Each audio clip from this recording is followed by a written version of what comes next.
that was one of the hardest things to confront when I was writing the book, looking back at myself and just seeing that desperation for approval and then knowing that that's still part of me now. So, Camilla, lovely to have you here to chat about your new book, Not the Type. So for anyone who's watching this in a couple of months' time or years' time and they're wondering why we're sitting so far away, it's because we're just coming out of lockdown. Yes. It's not because we just like a friendly distance. So to start with, I wondered if you could introduce us a bit to the book. It's basically about me trying to find my place in the real world and struggling with feelings of not fitting in and of imposter syndrome, and yet finding that actually those experiences of feeling like an imposter have been some of the most important and formative in my life. And of course, there's been ups and downs on that journey.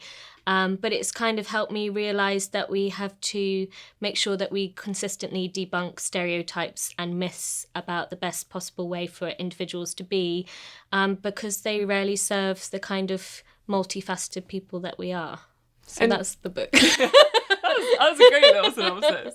And did you go into it thinking like that you wanted to sort of put those things in, or did they come out as you wrote? So I went through quite a big process in the proposal side of things where I knew kind of the themes and the narrative that I wanted the book to have, but I didn't anticipate how much would come out of the initial first draft process. And a big part of that is I was revisiting.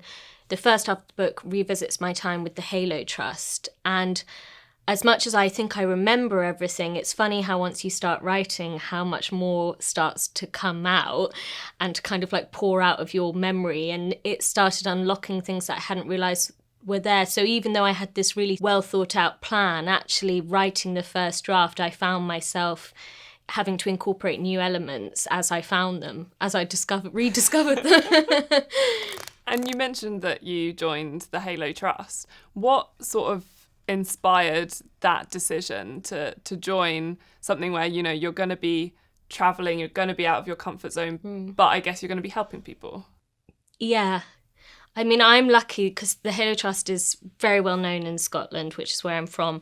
And actually their headquarters is quite close to where I grew up. So I'd been aware of them from when I was really young. And they were always kind of the ultimate job for me. They were like the dream job. I just couldn't see myself finding a way into it because I knew at that point, you know, it was sort of predominantly ex-military men and they were incredibly skilled, and I just didn't know how I would ever get myself there. So I sort of watched it from afar thinking, how can I find a way there? But in the end, it was that thing where I just had to apply, and I sort of thought maybe they'll say come back in 2 years once you've done this or that. That's what I was looking for in that first interview, for them to tell me what I needed to do. And I was just incredibly fortunate that I got that first role in Cambodia because they were looking for it at the time. For me, it was like this perfect collaboration of me working with these people that I aspired to be like, doing a job that I felt was worthwhile, and really seeing the difference that it made. And you write through that section, like, so for anyone who's really curious about the sort of the details of landmines and like how you take them apart and all sorts, you get that from the book. But you also write about the other side of fitting into that environment, and something that I could massively relate to, which was sort of the constant want for approval. Yeah. And I wondered sort of if you have a sense of, for you, where that comes from, and whether you have anything that you know in yourself now that means that you're able to step back from wanting that approval all the time. I mean, that was one of the hardest things to confront when I was writing the book, looking back at myself and just seeing that desperation for approval and then knowing that that's still part of me now. I don't think my own voice was enough for me. I don't think I could listen to myself telling myself you did a good job there or you're actually good at this. I had to hear someone else say it. So at some point I must have devalued my own voice and then overvalued every single other person's. And so I was very guided by external voices.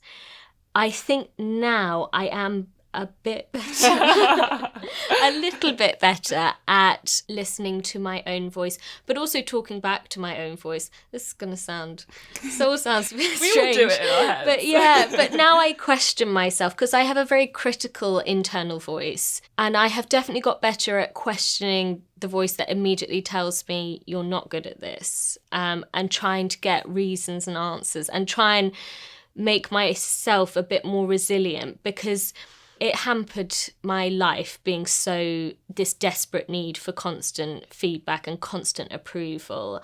And I really would like to be at a stage where I can create that kind of sense of approval for myself, and also understand that, you know, you can be doing something that everyone else is looking at thinking, oh, you know, you're not doing that the best. But if it means something to you and there's reasons why you're doing it, that is important. So I'm trying now not to be so bound to that desperate need for approval and success in others' eyes, and look for internal validation of my choices. So how much around mental health do you discuss in the book? What sort of things was important to you to put in there?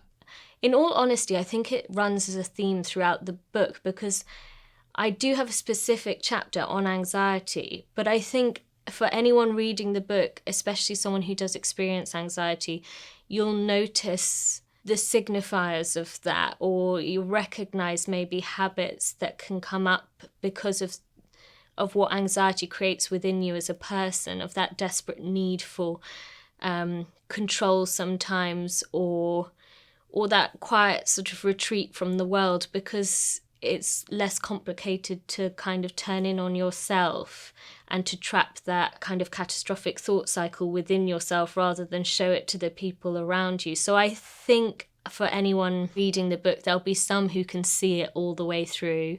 I suppose the other thing is I touch on how mental health is discussed in the public domain, specifically social media, because I have a very real worry with flattening it as we put it into that kind of two-dimensional space. We're sort of saying, oh, you can talk about mental health, but we only when we understand it. You know, if you've got anxiety, we can understand when you're saying you're shy or you don't want to go and do this.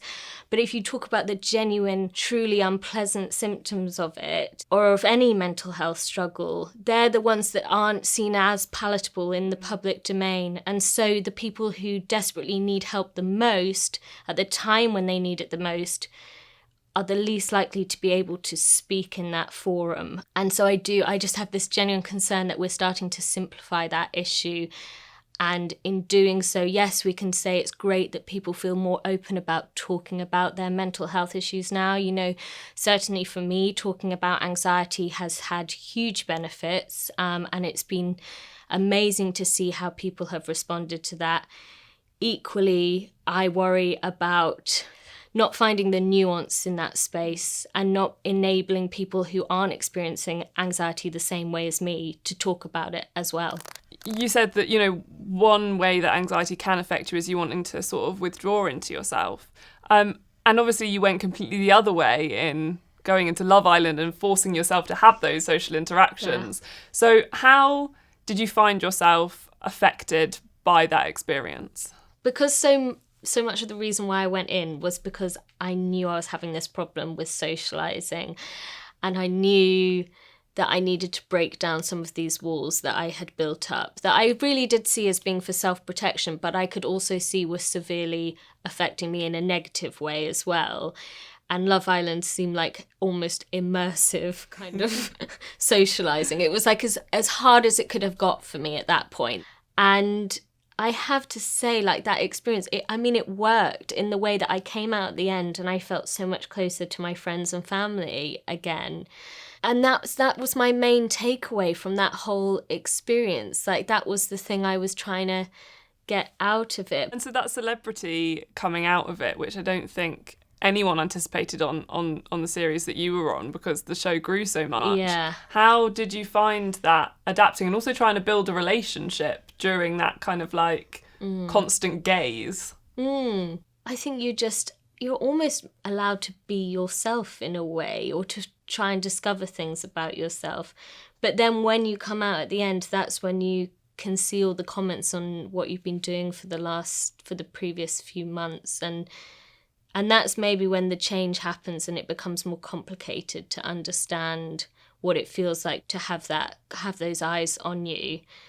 And I, like you said, I really didn't I didn't realise that it was going to get as big as it did that year, and that as many people were going to have, I guess, access to us afterwards, if that makes sense. Because everyone, I mean, that just doesn't just stand for Love Islanders. Everyone who's on social media now, people have access to you in a way that's difficult, and scrutinise you in a way that's difficult. I definitely wasn't prepared, and that was a difficult time that I sort of cover in the book a bit as well. When you came out of the villa, obviously you and Jamie hadn't been together for that long. So how did you sort of establish in such a new relationship what boundaries you were going to have in terms of what you wanted to share and what you wanted to keep to yourselves and things like that? I mean, I think we always were kind of on the same page with that. It never really was a big discussion between us. But also, in a way, we were fortunate with the timing. Like, we met a couple of weeks before the show ended, so we did get to meet on the show. I don't think I'd have met him in any other walk of life, you know. We had very different jobs. So that was incredibly fortunate. But then the timing was quite nice, because then when we really did want to get to know each other, it was outside of being on the show, and we could meet each other's families and each other's friends and just see whether our lives did overlap. Is there any one takeaway, or like the biggest takeaway, that you hope people will get from the book? That even when it feels like you're very alone, when it feels like you're doing everything wrong, that every decision you make is wrong, that no one can understand what you can see in your own head as being the life you want to lead, that concept of what you should be doing is just a mirage. It's just a structure that we have created through various different sort of societal structures, you know, economics, professional, political. Those places don't actually exist. So even when you think you're fitting into the right place, you're going to feel so out of place anyway, because it's not a real thing. So it's much better to spend some time going through those failures, going through those bad decisions, really getting to know yourself, really understanding yourself, and letting yourself be a contradictory person to find out who you really are. And be really open to change as well. That's the other thing, is that you don't have to be the same person tomorrow as you were today. And that can feel lonely, but it's something we all experience. So you're not alone. Well, thank you so much. It's been an absolute pleasure to chat to you. Thank you so much.